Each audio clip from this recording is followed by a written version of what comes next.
We the Phoenix. Last வீடியோவில் வந்து குடியரசோட அதிகாரங்களில் வந்து இராணுவ அதிகாரங்கள் வரைக்கும் பார்த்தோம். இதில் அதோட தொடர்ச்சி அவருடைய தடுப்பு அதிகாரம், அதாவது வீட்டோ பவர் சொல்லக்கூடிய தடுப்பு அதிகாரத்தை பற்றி தான் பார்க்க போகிறோம்.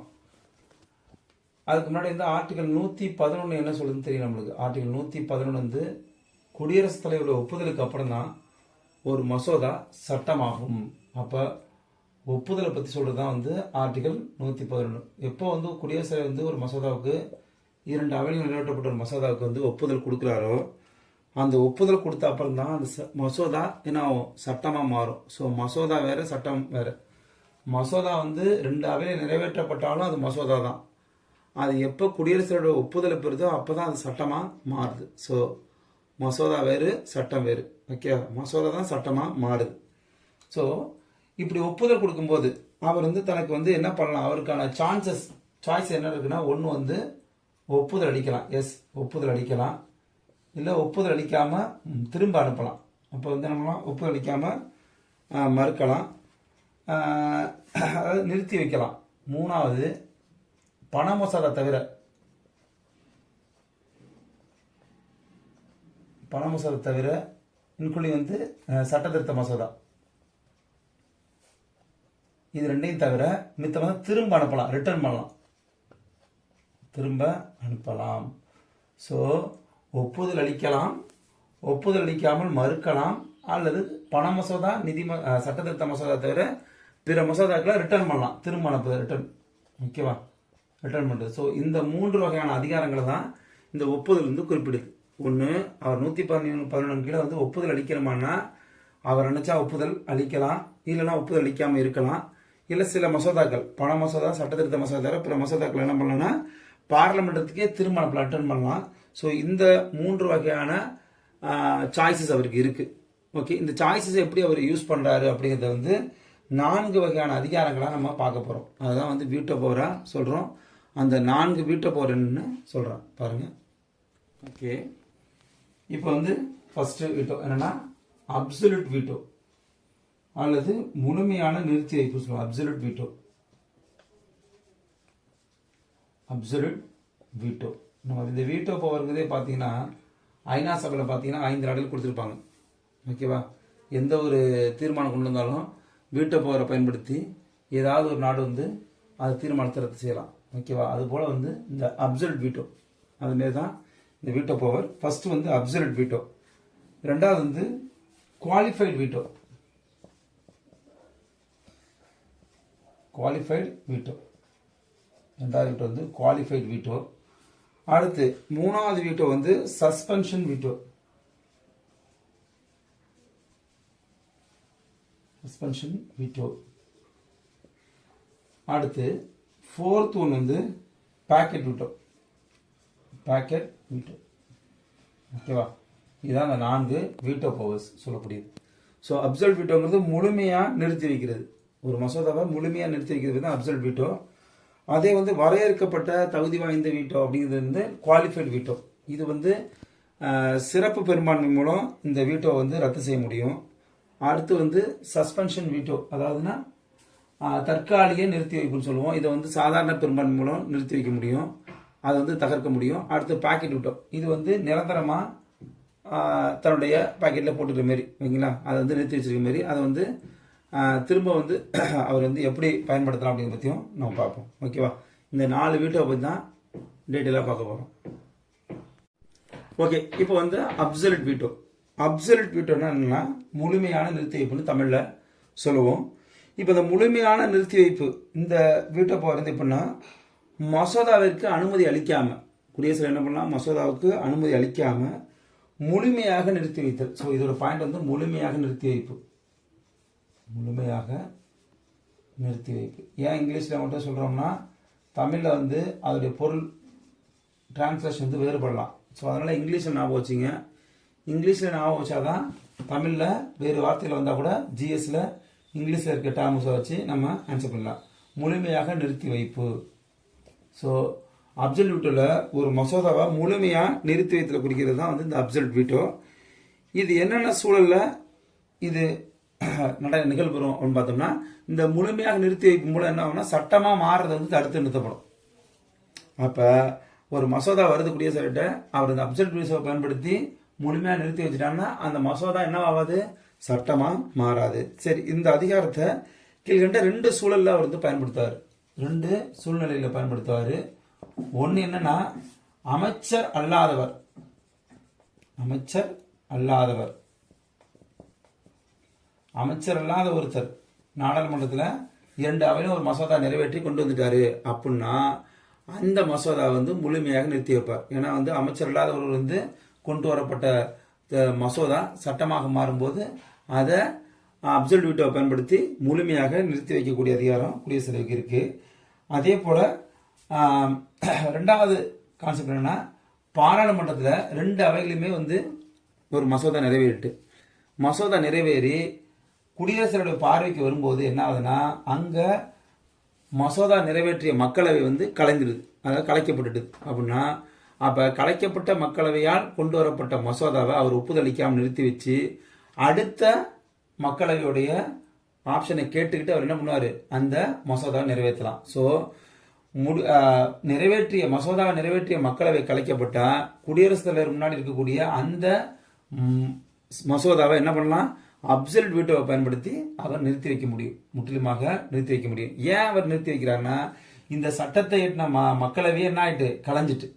இப்ப யார் இந்த சட்டத்தை ஏற்றி கொடுங்கன்னு சொல்லி மசோதா நிறைவேற்றி கொடுத்தாங்களோ அந்த மக்களவையே அங்க இல்லாத பட்சத்துல அந்த சட்டத்தை அந்த மசோதாவை சட்டமா மாத்தலாமா அப்படின்னா மாத்தக்கூடாது. அதுக்காக தான் அவருக்கு என்ன கொடுத்தீங்க, அப்சல்யூட் வீட்டோ கொடுத்துருக்காங்க. அப்ப மக்களவை கலைதல், மக்களவையை கலைத்தல், மக்களவை கலைச்ச அப்புறம் அந்த மக்களவை உருவாக்கிய மசோதாவை சட்டமா மாத்தாம அதை அப்சல்யூட் வீட்டோ மூலம் முழுமையாக நிறுத்தி வைப்பார். சரி, ஓகே.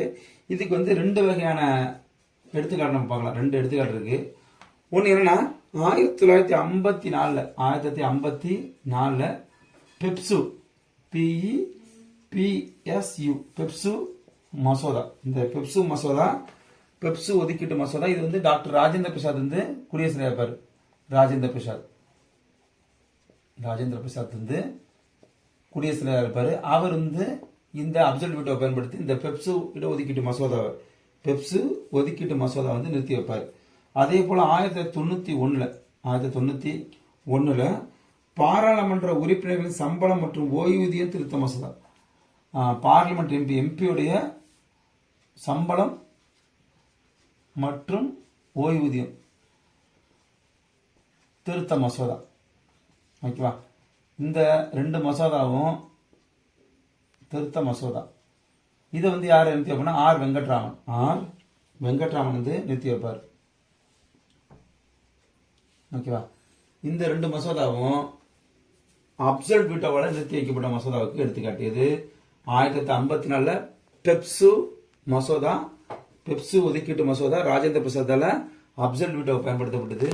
91 எம்பி சம்பளம் மற்றும் ஓய்வூதியம் திருத்த மசோதா ஆர் வெங்கட்ராமனால அப்சல்யூட் வீட்டோவை பயன்படுத்தி இந்த மசோதா நிறுத்தி வைக்கப்பட்டது. ஸோ முழுமையாக நிறுத்தி வைப்புன்னு சொல்றோம். இது என்ன காரணம்னு சொல்லிட்டு 2 காரணம் தான் இருக்கலாம். ஒன்று அமைச்சர் இல்லாத ஒருத்தரால அந்த மசோதா நிறைவேற்றப்படலாம், இன்னொன்று வந்து மக்களவை கலைக்கப்பட்டு அந்த மக்களவையால் நிறைவேற்றப்பட்ட மசோதாவை முழுமையாக நிறுத்தி வைக்கலாம். அடுத்து 2வது குவாலிஃபைடு வீட்டோ. இது என்னன்னா குடியரசுத் தலைவர்கிட்ட, அதாவது நம்ம நாடாளுமன்றத்திலிருந்து என்ன பண்றாங்கன்னா குடியரசுத் தலைவருக்கு வந்து ஒரு மசோதா அனுப்பப்படுது. இப்ப குடியரசுத் தலைவர் என்ன பண்றாருன்னா இந்த மசோதாவை திரும்ப அனுப்புறாரு. ஓகே, குவாலிஃபைடு வீட்டோ மூலம் திரும்ப அனுப்புறாரு. இப்படி அனுப்பும்போது இந்த குவாலிஃபைடு வீட்டோ செய்யப்பட்ட மசோதாவை என்ன பண்ணலாம்னா நாடாளுமன்றம் சிறப்பு பெரும்பான்மை மூலம் ரத்து செய்யலாம். சிறப்பு பெரும்பான்மை, ஓகேவா, சிறப்பு பெரும்பான்மை மூலம் ரத்து செய்யப்பட்டு மீண்டும் குடியரசுத் தலைவருக்கு வரும்போது குடியரசுத் தலைவர் என்ன பண்ணலாம், இந்த மசோதாவுக்கு ஒப்புதல் அளிக்கணும். ஸோ குடியரசுத் தலைவர் வந்து ஒரு மசோதாவுக்கு ஒப்புதல் அளிக்கல, என்ன காரணம் கேட்டால் அவர் குவாலிஃபைடு வீட்டோவை பயன்படுத்தி ஒப்புதல் அளிக்கல அப்படின்னு சொல்லி சொன்னாங்கன்னா பார்லமெண்ட்டுக்கு திரும்ப அனுப்பப்படும். பார்லமெண்ட் என்ன பண்ணும், அந்த குவாலிஃபைடு வீட்டோ செய்யப்பட்ட மசோதாவை சிறப்பு பெரும்பான்மை மூலம் அதை ரத்து செஞ்சு மீண்டும் குடியரசுத் தலைவருக்கு அனுப்பும். குடியரசுத் தலைவர் அந்த முறை என்ன பண்ணணும், அவர் ஒப்புதல் அளிக்கணும். அதே கான்செப்ட் தான், அதே மெசேஜ் தான் பாருங்க. சஸ்பென்ஷன் வீட்டோவுக்கும் இது போல குடியரசுத் தலைவருக்கு ஒரு மசோதா வருது, அவர் சஸ்பென்ஷன் வீட்டோ செஞ்சிருக்கேன்னு சொல்லி ஒரு மசோதா திரும்ப பார்லமெண்ட் அனுப்புறாரு. அப்ப அந்த சஸ்பென்ஷன் வீட்டோல ஒரு மசோதா திரும்ப அனுப்பப்பட்டிருந்தா அதை என்ன பண்றாங்க பார்லமெண்ட்டும் சாதாரண பெரும்பான்மை சிம்பிள் மெஜாரிட்டி சொல்லக்கூடிய சாதாரண பெரும்பான்மை மூலம், ஓகேவா, சாதாரண பெரும்பான்மை மூலம் ஒப்புதல் அளிச்சு அதை வந்து நிறைவேற்றி திரும்பவும் குடியரசுத் தலைவருக்கு அனுப்பும்போது அவர் என்ன பண்ணாரு, ஒப்புதல் அளிக்கணும். ஸோ இது ரெண்டும் சேம் கான்செப்ட் தான். So majorities are different. இதுக்கு என்ன மெஜாரிட்டி, அதுக்கு என்ன மெஜாரிட்டி பார்க்கணும். சிறப்பு 2/3 மெஜாரிட்டி, இது 50% எபோ, ஓகே. அப்ப 3/2 பங்கு பெரும்பான்மையில நிரூபிக்கப்பட்ட ஒரு மசோதா குவாலிஃபைட் வீட்டோவை ரத்து செய்ய முடியும். அதே சஸ்பென்ஷன் வீட்டோவில் வந்த ஒரு மசோதாவை மீண்டும் 50% எபோ பெரும்பான்மை மூலம் என்ன பண்ணலாம், அதை ரத்து செய்யலாம். இது சிறப்பு அது வந்து குவாலிஃபைட் வீட்டோ, இது சஸ்பென்ஷன் வீட்டோ. இந்த குவாலிஃபைட் வீட்டோவுக்கு மட்டும், இந்த சஸ்பென்ஷன் வீட்டோவுக்கு மட்டும் எக்ஸாம்பிள் இருக்கு. என்னன்னா 2006ல் அலுவலக லாப மசோதா, அலுவலக லாப மசோதா அப்படின்னு ஒரு மசோதா வருது. அந்த மசோதா என்ன பண்றாங்கன்னா அப்போதைய குடியரசுத் தலைவர் ஏபிஜே அவர்கள் வந்து இது வந்து திருப்பி அனுப்புறாங்க. என்னன்னா சஸ்பென்ஷன் வீட்டுன்னு சொல்லி திரும்ப அனுப்புறாங்க. இந்த திரும்ப அனுப்பப்பட்ட மசோதா வந்து பார்லமெண்ட் நிறைவேற்றப்பட்டு மீண்டும் வந்து குடியரசுத் தலைவர் என்ன பண்றாரு, ஒப்புதல் கொடுக்கிறாரு. ஸோ 2006ல் நிறைவேற்றப்பட்ட அலுவலக லாப மசோதாவை ஏபிஜே அப்துல் கலாம் அவர்கள் வந்து சஸ்பென்ஷன் வீட்டோவை பயன்படுத்தி அதை நிறுத்தி வச்சு திரும்பவும் 50%க்காக சாதாரண பெரும்பான்மை மூலம் நிறைவேற்றப்பட்டு மறுபடியும் ஒப்புதல் கொடுக்குறாங்க. இது வந்து சஸ்பென்ஷன் வீட்டோ. அடுத்தது 4th veto, final one pocket veto. Pocket வீட்டோங்கிறது என்னன்னா இது வந்து ஒரு நிரந்தரமான நிறுத்தி வைப்புன்னு சொல்லலாம். கால வரையறை இல்லாமல் எந்த ஒரு நேர்மறை எதிர்மறை கருத்துக்களையும் குறிப்பிடாமல் நிறுத்தி வைக்க. ஸோ இது வந்து ஒரு பர்மனன்ட் சொல்யூஷன், ஓகேவா. இது வந்து நிரந்தர வைப்பு, நிரந்தர வைப்பு மாதிரி நிரந்தரமாக எடுத்து பாக்கெட்டில் போட்டு வச்சுக்கிறார், ஓகேவா, நிரந்தர வைப்பு. ஸோ இதில் வந்து என்ன இருக்காது, நேர்மறை அண்ட் எதிர்மறை கருத்து. நம்ம முன்னாடி பார்த்த பாருங்க, நேர்மறை ஆர் எதிர்மறை கருத்துக்கள் இதில் குறிப்பிடப்பட மாட்டாது. இதில் என்ன பிரச்சனை, என்ன ஏன் அதை ஒத்தி வச்சிருக்கேன், ஏன் அதை பாக்கெட் வீட்டோ போட்டு வச்சிருக்கேன்னு சொல்ல மாட்டார். நீங்கள் நம்ம முன்னாடி பார்த்த குவாலிஃபைட் வீட்டோ, சஸ்பென்ஷன் வீட்டோலாம் அதில் காரணம் குறிப்பிடப்பட்டு அது என்ன பெரும்பான்மை நிறைவேற்றப்படும் வரைக்கும் தெரிவிக்கப்பட்டிருக்கும். ஆனால் இந்த பாக்கெட் வீட்டோ பொறுத்த வரைக்கும் என்ன பண்ணுறாங்கன்னா இது அப்படியே எந்த ஒரு நேர்மறை எதிர்மறை கருத்துக்களும் தெரிவிக்கப்படாமல் அப்படியே கிடப்பில் போடப்படும். இது வந்து ஒரு நிரந்தரமாக வைக்கப்படக்கூடிய ஒரு முறையாகும். இந்த பாக்கெட் வீட்டோங்கிறது இது வந்து எப்படிப்பட்டது அப்படின்னு பார்த்தோம்னா இந்தியாவில் இருக்கக்கூடிய ஜனாதிபதிக்கு இருக்கக்கூடிய பாக்கெட் வீட்டோ வந்து அமெரிக்க ஜனாதிபதிக்கு இருக்கக்கூடிய பாக்கெட் வீட்டோட பெரியது அப்படின்னு சொல்லுவாங்க. அப்போ அமெரிக்க ஜனாதிபதியின் பாக்கெட்டோட இந்திய ஜனாதிபதிக்கு பாக்கெட் பெருசு அப்படின்னு சொல்லி நம்ம ஒரு கலோக்கியலான வேர்ட்ஸில் சொல்லுவாங்க. ஸோ அதனால வந்து இந்திய ஜனாதிபதிக்கான பாக்கெட் வீட்டோ அதிகாரம் அமெரிக்க ஜனாதிபதியின் பாக்கெட்டோட அதிகாரத்தை விட அதிகம். So USA India, okay, USA இந்தியாவுடைய பாக்கெட் வீட்டு அதிகாரம் எப்படி இருக்கு, பெருசா இருக்கு. ஸோ அதனால வந்து இந்திய ஜனாதிபதிக்கு மிக உயர்ந்த அதிகாரம் கொடுக்கப்பட்டிருக்கு. சரி, இந்த பாக்கெட் வீட்டு அதிகாரம் வந்து எல்லா அதிகாரத்தையும் பார்த்துட்டோம். ஃபர்ஸ்ட்லேருந்து நம்ம பார்த்தோம்னா அப்சல்யூட் வீட்டோ, ரெண்டாவது வந்து qualified veto, suspension veto, last வந்து பாக்கெட் வீட்டோ. இந்த 4 வீட்டோ பார்த்துட்டோம். இதில் உள்ள சில முக்கியமான கருத்துக்களை சொல்லியிருக்கேன். சரி, இது இல்லாமல் பிற கருத்துக்கள் என்னென்னு சொல்கிறேன். ஓகே, இந்த மசோதாவுக்கு வந்து இந்த பாக்கெட் வீட்டோ அதிகாரத்துக்கு வந்து ஒரு மசோதா சொல்லணும்னா 1986ல் ஜெயில் சிங் வந்து என்ன பண்ணுறாங்கன்னா அவர் குடியரசுத் தலைவராக இருந்தபோது அப்போதைய அரசாங்கம் ராஜீவ்காந்தி அரசாங்கத்தில் இந்திய அஞ்சல் அலுவலக திருத்த மசோதா, என்ன மசோதா, இந்திய அஞ்சல் அலுவலக திருத்த மசோதா, இந்த மசோதா வந்து நிறைவேற்றப்பட்டோன்னா இது வந்து குடியரசுத் தலைவருடைய பார்வைக்கு வருது, ஒப்புதலுக்கு வருது. அப்போ குடியரசு என்ன பண்றாருன்னா இந்த மசோதாவுக்கு ஒப்புதல் அளிக்காம நிறுத்தி வைக்கிறார். ஏன்னா இந்த மசோதா வந்து பத்திரிகை சுதந்திரத்துக்கு தடை விதிக்கும் விதமா இருக்கு அப்படின்னு சொல்லி இந்த மசோதாவுக்கு வந்து ஜெயில் சிங் வந்து அப்போ வந்து ஒப்புதல் கொடுக்கல. திரும்ப 1989ல் புது அரசாங்கம் வருது. அந்த அரசாங்கத்துக்கு முன்னாடி என்ன பண்றாரு, அப்ப இருந்த குடியரசுத் தலைவர் ஆர் வெங்கட்ராமன் என்ன பண்றாருன்னா இந்த மசோதா வந்து கேட்கிறாரு ஒப்புதல் கொடுக்கலாமான்னு. அப்ப என்ன பண்ணாங்கன்னா அப்போ உள்ள கவர்மெண்ட் என்ன பண்றாங்க, இந்த மசோதாவை ரத்து செஞ்சுறாங்க. ஸோ பாக்கெட் வீட்டு அதிகாரத்துக்கு எடுத்துக்காட்டு இந்திய அஞ்சலக அலுவலக திருத்த மசோதா. இப்போ ஒவ்வொன்றுக்குமே ஒரு எடுத்துக்காட்டு பார்க்கலாலும் சிலதுக்கு வந்து பார்த்துருக்கோம். ஃபர்ஸ்ட் வந்து பார்த்தா அப்சல்யூட் வீட்டோவுக்கு வந்து எடுத்துக்காட்டு பெப்சோ ஒதுக்கீட்டு மசோதாவும், அதே போல வந்து எம்பிகளுக்கான சம்பளம் மற்றும் ஓய்வூதிய மசோதா, அதே வந்து குவாலிஃபைடு வீட்டோவுக்கு இல்லை, சஸ்பென்ஷன் வீட்டோவுக்கு வந்து ஒன்று பார்த்தோம். என்னன்னா 2006 கொண்டு வர அலுவலக லாப மசோதா. அடுத்தது பாக்கெட் வீட்டோவுக்கு வந்து இந்திய அஞ்சல் அலுவலக திருத்த மசோதா. ஜெயில் சிங் வந்து ஒப்புதல் தர மறுத்து பாக்கெட் விட்டு அதிகாரத்தை பயன்படுத்திய எடுத்துக்காட்டு. அதை வந்து மீண்டும் வந்து ஆர் வெங்கட்ராமனுடைய முயற்சியில் என்ன பண்றாங்க, திரும்ப மசோதா கொண்டு வர்றதுக்கு ஒப்புதல் அளிக்கிறது கேட்கிறாரு, அது ரத்து செய்யப்படுது. ஸோ இதுதான் வந்து 4 வகையான வீட்டோக்கள்ல. சரி, ஓகே, குடியரசுத் தலைவர் வந்து எல்லா மசோதாவுக்கும் ஒப்புதல் அளிச்சு ஆகணுமா அப்படின்னா அளிக்கிறது தேவையில்லை. ஆனா சட்ட திருத்த மசோதாவுக்கு அரசியலமைப்பு சட்ட திருத்த மசோதா அது முக்கியம். அரசியலமைப்பு சட்ட திருத்த மசோதாவுக்கு என்ன பண்ணும், கண்டிப்பா ஒப்புதல் அளிக்கணும். முன்னாடில இந்த பிரச்சனை இல்லை. ஏன்னா சட்ட திருத்த மசோதா கூட திரும்ப அனுப்பக்கூடிய அதிகாரம் அவர்கிட்ட இருந்துச்சு. ஆனா 1971 24வது சட்ட திருத்தம், 1971 24வது சட்ட திருத்தத்தின் மூலம் என்ன பண்றாங்கன்னா, கண்டிப்பா குடியரசுத் தலைவர் வந்து அரசியலமைப்பு சட்ட திருத்தத்துக்கு மரியாதை கொடுக்கிற வகையிலும் மதிப்பு கொடுக்கிற வகையிலும் அந்த மசோதாவுக்கு கண்டிப்பா ஒப்புதல் கொடுப்பது கட்டாயமாக்கப்படுது. எப்ப 71 24 திருத்தம். ஸோ 71 24 திருத்தம் மூலம் அரசியலமைப்பு சட்ட திருத்த மசோதாவை மதிக்கும் வகையிலும் மரியாதை கொடுக்கும் வகையிலும் குடியரசுத் தலைவர் என்ன பண்றாரு, அந்த மசோதாவுக்கு கண்டிப்பா ஒப்புதல் வழங்குறாரு. இதுக்கப்புறம் 106 அமெண்ட்மெண்ட் பண்ணியிருக்கோம். இந்த 106 அமெண்ட்மெண்ட்டுக்கும் இதே சட்டம் தான் பொருந்தும். ஓகேயா? அப்ப நம்மளுக்கு அரசியலமைப்பு சட்ட மசோதாவுக்கு கண்டிப்பா குடியரசுத் தலைவர் ஒப்புதல் வழங்க வேண்டிய கட்டாயத்தை வழங்கின வருஷம் வந்து 71, திருத்தம் வந்து 24. ஸோ ஓகே, இப்ப அடுத்தது 9வது அதிகாரம் இதர அதிகாரங்கள். அடுத்து வந்து 9வது அதிகாரம் இதர அதிகாரங்கள். இதுல வந்து நம்ம குறிப்பிடப்படாத எல்லா அதிகாரங்களையும் நம்ம இதுல குறிப்பிட்டு முடிச்சுக்கிறோம். ஓகேவா? 9வது அதிகாரம் என்ன சொல்றதுன்னா, UPSC all India Union Public Service கமிஷனுடைய அமைப்பு மற்றும் விதிகள் இந்த விதிகளை வந்து குடியரசுத் தலைவரால் உருவாக்க முடியும் உருவாக்குது. அப்ப யூபிஎஸ்சி அமைப்பு அந்த விதிகளை வந்து உருவாக்குறது குடியரசுத் தலைவருக்கு அதிகாரம் வழங்கப்படுது. அதே போல ஆட்சி மொழி குழு. ஓகேவா? ஆட்சி மொழி குழு முதல்ல ஏபி கவுர் தலைமையில் அமைக்கக்கூடிய ஆட்சி மொழி குழு அமைப்பதற்கு யாருக்கு, குடியரசுத் தலைவருக்கு அதிகாரம் வழங்குது.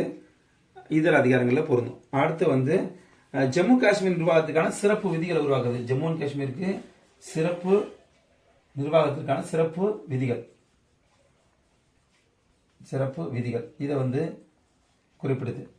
ஸோ அடுத்து வந்து எஸ்சி அண்ட் எஸ்டி பகுதிகளுக்கான நிர்வாகம், அவங்க பகுதிகளுக்கான நிர்வாகம் செய்யும் சட்டத்தையும் மற்றும் வந்து விதிகளையும் உருவாக்க முடியுது. அப்ப எஸ்சி எஸ்டி பகுதியுடைய நிர்வாகம் தொடர்பான சட்டம் விதிகளை உருவாக்குறதுக்கு குடியரசுத் தலைவருக்கு அதிகாரம் வழங்கப்பட்டிருக்கு.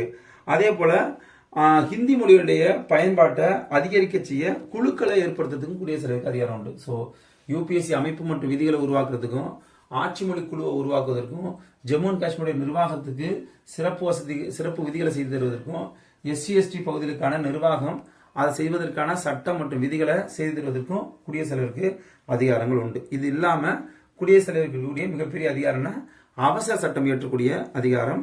அதான் ஆர்டிகல் நம்பர் 123. சரியா? அதை பத்தி டீட்டெயில். லாஸ்ட் ஒன் வந்து அவசர சட்டம் இயற்றக்கூடிய அதிகாரம். ஆர்டிகல் நம்பர் 123 தான் சொல்லுது. சொல்லுங்களேன், அவசரமா ஒரு நம்பர் சொன்னா 123 நம்பர் போடும்ல. அப்ப அவசர சட்டம்னா 123 அப்படின்னா வச்சுங்க. இதே வந்து ஆளுநருக்குன்னு கேட்டா 2 முன்னாடி 213 வந்து ஆளுநருக்கு, இது வந்து கவர்னர், இது வந்து பிரசிடென்ட். ஸோ ஞாபகம் வச்சுங்க, அவசரமா ஒரு நம்பர் சொன்னா 123, அதே வந்து ஆளுநருக்கு வந்து 213 அப்படின்னு போட்டுக்கிறோம். சரியா? இப்ப இந்த அவசர சட்டம் வந்து எப்ப நிறைவேற்றப்படும் அப்படின்னா பாராளுமன்ற கூட்டத்தொடர் நடைமுறையில் இல்லாத போது நம்ம என்ன பண்ணலாம்னா இந்த அவசர சட்டத்தை பிறப்பிக்கலாம். அதே போல இன்னொரு விஷயம் என்னன்னா, பாராளுமன்ற கூட்டத்தொடர் வந்து நடைமுறையில் இருக்கு, அவசர சட்டம் ஏற்றதுக்காக என்ன பண்ணக்கூடாது, பாராளுமன்ற கூட்டத்தொடர் உடனே முடிவு கொண்டு வரக்கூடாது. ஸோ ரெண்டும் முக்கியமான விஷயம். பாராளுமன்ற கூட்டத்தொடர் நடைமுறையில் இல்லாத போது உடனடி தேவையை கருத்தில் கொண்டு என்ன பண்ணணும்னா இந்த அவசர சட்டத்தை பிறப்பிக்கலாம். அவசர சட்டம் பிறப்பிப்பதற்காக என்ன பண்ணக்கூடாது, குடியரசுத் தலைவர் வந்து உடனடியாக நாடாளுமன்றத்தை முடிவு கொண்டு வர சொல்லிட்டு நம்ம என்ன கூடாது, அவசர சட்டத்தை பிறப்பிக்க கூடாது. ஸோ இது வந்து ரொம்ப முக்கியமான காலகட்டம். சரிங்களா? அடுத்து இவ்வாறு இயற்றப்படக்கூடிய சட்டம் என்னன்னா ஒரு நாடாளுமன்றத்தால் இயற்றப்படக்கூடிய அனைத்து சட்டத்துக்கும் எப்படி வந்து அதிகாரம் இருக்கோ அதே போல இந்த சட்டத்துக்கும் பொருந்தும். ஸோ நாடாளுமன்றத்தால் இயற்றப்பட்ட சட்டத்துக்கு என்ன அதிகாரமோ அதே அதிகாரம் இந்த சட்டத்துக்கும் பொருந்தும். இந்த சட்டம் வந்து எப்பெல்லாம் நிறைவேற்றலாம் அப்படிங்கிறத விட இன்னொரு விஷயம் என்னன்னா நிபந்தனைகள் என்ன இருக்கு அப்படின்னு பார்க்கணும். இதுல இன்னொரு விஷயம் என்னன்னா பாராளுமன்றம் வந்து 2 அவைகள்ல ஒரு அவை தான் வந்து அமர்வுல இருக்கு, இன்னொரு அவை வந்து அமர்வுல இல்ல அப்படின்னா அப்பையும் அவசர சட்டத்தை பிறப்பிக்கலாம். சரியா? அவசர சட்டம் எப்பப்பெல்லாம் பிறப்பிக்கலாம் அப்படிங்கிறத விட இது எந்தெந்த சூழல்ல பிறப்பிக்கப்படுதுங்கிறதும் முக்கியம். சோ அவசர சட்டம் கொண்டு வருவதற்காக என்ன பண்ணக்கூடாது, நாடாளுமன்றத்தை முடிவு கொண்டு வரக்கூடாது. அதே போல நாடாளுமன்றத்தை ஒரு அவை அமர்வுல இருக்கும்போது இன்னொரு அவை அமர்வுல இல்லைன்னா அப்ப நீங்க அவசர சட்டம் கொண்டு வரலாம். சரி, ஓகே. இது வந்து 2 நிபந்தனைகளை கொண்டிருக்கும். என்னன்னா ஒன்னு வந்து பாராளுமன்றம் இயற்றக்கூடிய சட்டப்பிரிவுல இருக்கணும். அப்ப யூனியன் கவர்மெண்ட்டுக்கு என்ன அதிகாரம் இருக்கும், ஓகேவா? இது வந்து யூனியன் லிஸ்ட், கன்கரண்ட் லிஸ்ட், ஓகேவா? இந்த 2 லிஸ்ட்ல தான் இவங்க என்ன பண்ணுவோம், சட்டம் இயற்றலாம். இவங்க பாரு ஸ்டேட் லிஸ்ட்டை எடுத்துக்கூடாது. அதே போல ஃபண்டமெண்டல் ரைட்ஸை வந்து என்ன பண்ணக்கூடாது, மீறு வகையில சட்டம் இயற்றக்கூடாது. அப்ப குடியரசுத் தலைவர் இயற்றக்கூடிய அவசர சட்டம் எப்படி இருக்குன்னா மத்திய அரசுடைய சட்டப்பிரிவுகளை சட்டம் இயற்ற மாதிரி இருக்கணும். அதே போல அடிப்படை உரிமைகளை மீறும் வகையில சட்டம் இயற்ற கூடாது. இந்த 2ம் அதுல இருக்கான்னு பார்த்துக்கிட்டு தான் நம்ம என்ன பண்ணணும், இந்த அவசர சட்டத்தை இயற்றணும். சரி, ஓகே. ஒரு அவசர சட்டத்தை இயற்றும் போது நடைமுறையில பின்பற்றக்கூடிய முறை என்னன்னு பார்த்தோம்னா, ஒரு அவசர சட்டம் குடியரசுத் தலைவருக்கு வந்து மனநிறைவு தரணும். ஓகே, இந்த சூழல்ல இந்த அவசர சட்டம் தேவை அப்படின்னு ஒரு முடிவுக்கு வந்தா அவர் இயக்கலாம். ஒன்னா. அடுத்து 2வது விஷயம் என்னன்னா, அப்போ வந்து 2 அவையில ஒரு அவை அமர்வுல இருக்கு, இன்னொரு அவை அமர்வுல இல்லைனாலும் அவர் அதை கொண்டு வரலாம். சரி, ஓகே. அப்படி கொண்டு வரப்பட்ட ஒரு சட்டம் 6 மாத காலத்துக்கு நடைமுறையில் இருக்கு. எத்தனை? 6 மந்த். 6 மாத காலத்துக்கு வந்து என்ன பண்ணணும், அந்த சட்டம் வந்து நடைமுறையில இருக்கும். அப்ப 6 மாதத்துக்குள்ள என்ன பண்ணணும், அவை கூட போடணும். ஏன்னா நம்ம படிச்சிருக்கோம், நாடாளுமன்றத்தின் 2 கூட்டத்தொடருக்கு இடையே உள்ள வேறுபாடு, அதாவது இடையே உள்ள கால அளவு வந்து 6 மாதங்கள். ஸோ 6 மாதத்துக்குள்ள எப்படியா இருந்தாலும் நாடாளுமன்றம் கூடும். அந்த நாடாளுமன்றம் வந்து கடைசி நாள் 6வது மாசத்துல கடைசி நாள்ல கூடுது அப்படின்னா 6ஆம் மாத தொடக்கத்துல, அதாவது 180வது நாள்னு சொல்லிச்சுன்னா 123 நாள் கூடுதுன்னா அதுல இருந்து 6 வாரத்துக்கு அந்த சட்டம் செல்லுபடி ஆகும். ஸோ 6 மந்த் பிளஸ் 6 வீக்ஸ் நான் வரும். ஓகேவா?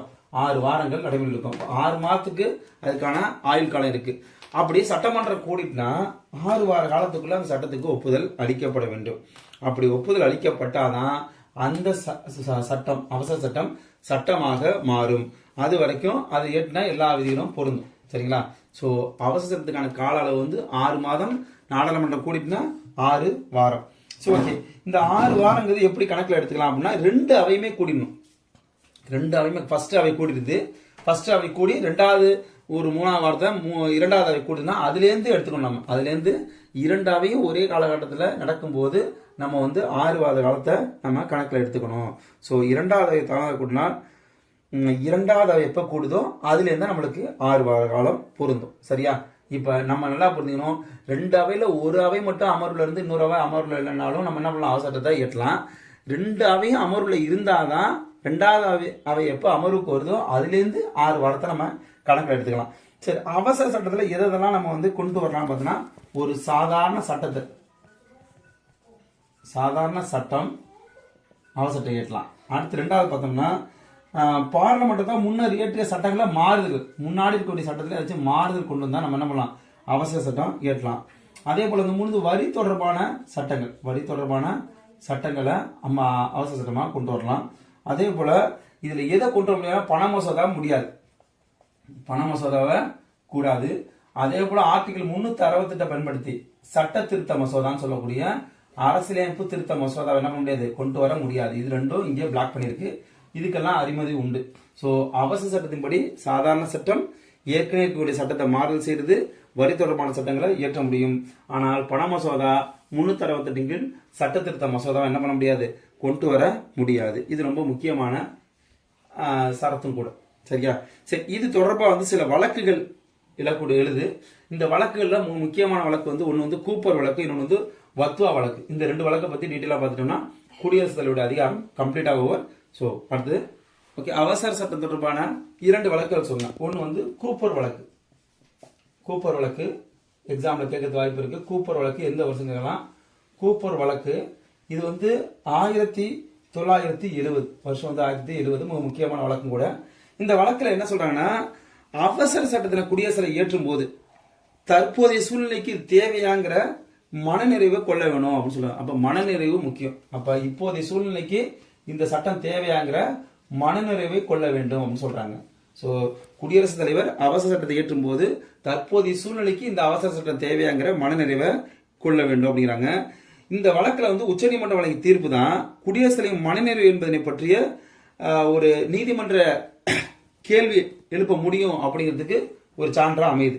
அப்ப இந்த வழக்கில் உச்சநீதிமன்றம் வழங்கிய தீர்ப்பில் குடியரசுத் தலைவரின் மனநிறைவு என்பதனை பற்றி நீதிமன்றம் கேள்வி எழுப்ப முடியுங்கிறது குறியுது. அப்ப நீதிமன்றம் வினாக்கள் எழுப்ப முடியும், நீதிமன்றத்துக்கு அதிகாரம். அப்ப குடியரசுத் தலைவருடைய மன நிறைவு குறித்து கேள்வி எழுப்ப நீதிமன்றத்துக்கு அதிகாரம் குறிப்பிடப்படுது. அதே போல குடியரசுத் தலைவர் வந்து இந்த சட்டத்தை ஏற்றுவதற்காகவே என்ன பண்ணக்கூடாதுன்னு சொல்லியிருக்கோம். நம்ம இந்த வழக்கில் தான் அந்த தீர்ப்பு சொல்லப்படுது. என்னன்னா குடியரசுத் வந்து ஒரு அவசரத்தை ஏற்றதுக்காக நாடாளுமன்றத்தின் கூட்டத்தொடரை முடிவுக்கு கொண்டு வரக்கூடாது. அப்ப அது வந்து அரசியலமைப்பு சட்டத்தை மீறிய செயல் அப்படின்னு சொல்றது இந்த வழக்கு. இது நம்ம வந்து அவசரத்தை படிக்கும் போதே சொல்லியிருக்கேன். இந்த வழக்கில் தான் அந்த தீர்ப்பு சொல்லப்படுது. நாடாளுமன்ற கூட்டத்தொடரை முடிவுக்கு கொண்டு வர்றாங்க. எதுக்காக? அவசர சட்டம் ஏற்றுவதற்காக கொண்டு வந்தா அது அரசியலமைப்பு சட்டத்தை பாராளுமன்ற நடைமுறையை வந்து மீறிய செயல் அப்படின்னு சொல்றாரு. சரி, இது தொடர்பா வந்து 2 திருத்தங்கள் நம்ம பார்க்க வேண்டியிருக்கு. 1975 38வது திருத்தம், 1975 38வது திருத்தம். இது என்ன சொல்றதுன்னா, குடியரசுத் தலைவரின் மனநிறைவு இறுதியானது, அதனை நீதிமன்ற மறு ஆய்வுக்கு உட்படுத்த முடியாதுன்னு திரும்ப இவங்க அமெண்ட்மென்ட் பண்றாங்க. சரி, ஓகே. கூப்பர் வழக்கில் என்ன சொன்னாங்க? நீதிமன்றம் மனநிறைவு குறித்து கேள்வி கேட்கறதுக்கு நீதிமன்றத்துக்கு அதிகாரம் பண்ணாங்க. ஆனா 75ல 38th அமெண்ட்மென்ட் என்ன சொல்லுதுன்னா, குடியரசுத் தலைவர் மனநிறைவுங்கிறது இறுதியானது, அதை வந்து நீதிமன்றம் கேள்வி கேட்க முடியாதுன்னு ஒரு சட்டத்தை கொண்டு வந்தாங்க. எங்க 5 வருஷம் கழிச்சு ஒரு கொண்டு வந்துறாங்க. இப்ப என்ன பண்றாங்கன்னா 1978ல 44th அமெண்ட்மெண்ட். இந்த அமெண்ட்மெண்ட்ல என்ன சொன்னாங்கன்னா, மேல சொன்ன பாருங்க 38th அமெண்ட்மெண்ட், அந்த அமெண்ட்மெண்ட்ல இருக்கக்கூடிய சட்ட திருத்த முடிவு குறித்து ரத்து செய்யப்படுது. அதே போல இந்த நீதிமன்ற மறு அதிகாரம் கிடையாது சொன்ன பாருங்க மனநிறைவு குறித்து, அந்த மறு அதிகாரம் நீதிமன்ற ஆய்வு செய்யக்கூடிய அதிகாரம் உண்டுன்னு இதுல நம்ம பழையபடி கொண்டு வந்தாங்க. சோ இந்த ரெண்டுமே ஒன்னோட ஒண்ணு கான்ட்ரோவர்சி. என்ன சொல்றாங்க? கூப்பர் வழக்கு சொல்றேன். கூப்பர் வழக்கு 1970ல வருது. இதுல வந்து குடியரசுத் தலைவர் மனநிறைவு வந்து அதான் அந்த சூழ்நிலைக்கு ஏற்றாப்புல அந்த அவசரத்தை கொண்டு வரதுக்கு குடியரசுத் தலைவர் மனநிறைவு கொண்டாதான் நம்ம அதை கொண்டு வரலாம்னு சொல்றாங்க. இந்த மனநிறைவு குறித்து நீதிமன்றம் கேள்வி எழுப்ப முடியுங்கிறாங்க. உடனே அப்ப வந்து கவர்மெண்ட் என்ன பண்ணாங்க, இல்ல 1975ல 38th அமெண்ட்மெண்ட் கொண்டு வந்து குடியரசுடைய மனநிறைவு தான் இறுதியானது, அது நீதிமன்றம்லாம் கேள்வி கேட்க கூடாது அப்படின்னு சொல்லி ஒரு சட்டத்தை ஏற்றாங்க. திரும்ப 1978ல இன்னொரு கவர்மெண்ட் வருது. அவங்க 44th அமெண்ட்மெண்ட் படி என்ன சொல்றாங்க, இல்ல நீதிமன்றம் அதை மறு அதிகாரம் செய்யலாம். சோ இது ரெண்டும் வந்து செய்ய முடியாதுன்னு சொல்லுது, இது செய்ய முடியும்னு சொல்றாங்க. ஓகே, நீதிமன்றம் மறு ஆய்வு செய்ய முடியும்னு சொல்றாங்க. சோ நீதிமன்றம் கொடுத்த ஜட்மெண்ட்டை இவங்க இல்லைன்னு ஆக்குறாங்க. திரும்ப அடுத்த வந்து கவர்மெண்ட் என்ன பண்ணாங்க, அது வந்து நீதிமன்ற மறு ஆய்வுக்கு உட்பட்டதுதான் அப்படின்னு சொல்லி செய்தி முடிக்கிறாங்க. இதுதான் வந்து கூப்பர் வழக்கு, ரொம்ப முக்கியமான வழக்கு. இதுல வந்து 3 விஷயங்கள் அடங்கியிருக்கு. சரியா? ஜட்மெண்ட் ஒன்று, ஜட்மெண்ட்டுடைய ரியாக்ஷன் ஒன்று, அந்த கான்ஸ்டியூஷன் அமெண்ட்மெண்ட்டுடைய ரியாக்ஷன் ஒன்று. ஸோ 3 வகையான ரியாக்ஷன்ஸ் இந்த அமெண்ட்மெண்ட்ல பார்க்கலாம். அடுத்து 2வது கேஸ் வந்து வத்வா வழக்கு. இது ரொம்ப சாதாரண ஒரு வழக்கு தான், இருந்தாலும் வந்து தெரிஞ்சு வச்சுக்க. வத்வா வழக்கு இது வந்து 1987ல இயற்றப்பட்ட, அதாவது நடைமுறைக்கு வந்த ஒரு முக்கியமான வழக்கு. இந்த வழக்குல என்ன சொல்றாங்கன்னா, வத்வா வழக்கு குறித்து வந்து இந்த அதாவது என்ன ஒரே சட்டத்தை திரும்ப திரும்ப அவசர சட்டமா கொண்டு வர்றாங்க. இது குறித்து கேள்வி எதுவும் வந்து நீதிமன்றத்துக்கு வரல. ஆனா வந்து நீதிமன்றத்துக்கு தொடர்பான வழக்குகளும் வரல. என்ன, ஒரு அவசர சட்டம் 6 மாசம் வருது, திரும்ப முடிவுக்கு வந்துருது, திரும்ப அடுத்த 6 மாசம் கழிச்சு அடுத்த ஒரு அவசர சட்டம், அதே அவசர சட்டம், திரும்ப திரும்ப திரும்ப அதே அவசர சட்டம் வரும்போது என்ன ஆகும் அப்படின்னு நீதிமன்றத்துக்கு எந்த கேள்வியும் இல்லை. ஆனாலும் வத்வா வழக்குல என்ன சொல்லிருக்காங்கன்னா, ஒரே சட்டத்தை அவசர சட்டமா திரும்ப திரும்ப எந்த மாறுதலும் இல்லாம நீங்க கொண்டு வந்துட்டே இருந்தீங்கன்னா அது அரசியலமைப்பு சட்டத்தை மீறதா அர்த்தம். அப்ப நாடாளுமன்றம் ஒண்ணு இருக்குது வந்து கேள்விக்குறியாயிடும். சோ அவசர சட்டத்துல முதல்ல கொண்டு வந்த அவசர சட்டமே எந்த ஒரு சரத்தையும் மாத்தாம திரும்பவும் அவசர சட்டமா கொண்டு வர்றது, இது போல தொடர்ந்து நீங்க செஞ்சுக்கிட்டே இருந்தீங்கன்னா அது நாடாளுமன்றத்தினுடைய மாண்பையும் குறைக்கிற வகையில இருக்கும், அரசியலமைப்பு சட்டத்தையும் மீறுற வகையில இருக்கும்னு சொல்லி வத்வா வழக்குல ஒரு தீர்ப்பு வழங்கப்படுது. இது ரொம்ப முக்கியமான தீர்ப்பு. சரி, ஒட்டுமொத்தமா இந்த ஆர்டினன்ஸ், இந்த அவசர சட்டம் குறித்து நம்ம வந்து என்ன பண்ணலாம்னா ஒரே வரிதான். ஆர்டினன்ஸ் என்ன சொல்றதுன்னா, இது வந்து அரசியலமைப்புல வழங்கப்பட்ட ஒரு தற்காலிக ஏற்பாடு, யாருக்கு, குடியரசுத் தலைவருக்கு. அது ஒண்ணு. இந்த விஷயம் அமெரிக்காவிலேயோ இங்கிலாந்துலயோ கிடையாது. ஓகேவா, நல்லா ஞாபகம் வச்சுங்க. இங்கிலாந்துலயும் யுஎஸ்லயும் இந்த குடியரசுத் தலைவருக்கான அவசர சட்டம் ஆர்டினன்ஸ் போடக்கூடிய அதிகாரம் கிடையாது. நம்ம அரசமைப்பு சட்டப்படி தான் இருக்கு. ஸோ இதோட இந்த குடியரசுத் தலைவர் பத்தின ஒட்டுமொத்த பாட்டும் ஓவர். இதுக்கப்புறம் குடியரசுத் தலைவருடைய யாரெல்லாம் குடியரசுத் தலைவர் இருந்தாங்களோ, ஃபார் எக்ஸாம்பிள் வந்து டாக்டர் ராஜேந்திர பிரசாத் ஆரம்பிச்சு இப்ப இருக்க திரௌபதி முர்மு வரைக்கும் அவங்களுடைய டேட்டா பத்தி ஒரு அவுட்லைன் வீடியோ மட்டும் வரும், அதை மட்டும் பாத்துங்க. ஸோ கம்ப்ளீட்டா குடியரசுத் தலைவர் பத்தி இந்த வீடியோஸ்ல கம்ப்ளீட் பண்ணியாச்சு. ஃப்ரம் த ஸ்டார்டிங் ஆர்டிகல் 52ல ஆரம்பிச்சு இப்போ வந்து நம்ம 123 வரைக்கும் அவங்கள பத்தி கம்ப்ளீட்டா சொல்லியிருக்கோம். ஸோ வீடியோவை கண்டிப்பா பாருங்க. இந்த வீடியோஸை வந்து பாதிலிருந்து பார்க்குறவங்க என்ன பண்ணணும், இதுக்கு முன்னாடி உள்ள பார்ட் 1, பார்ட் 2, பார்ட் 3 வீடியோஸ் எல்லாம் பார்த்துட்டு கண்டினியூ பண்ணினா உங்களுக்கு வசதியா இருக்கும். Thank you. Thank you for watching. Don't forget to subscribe, like, share, and comment.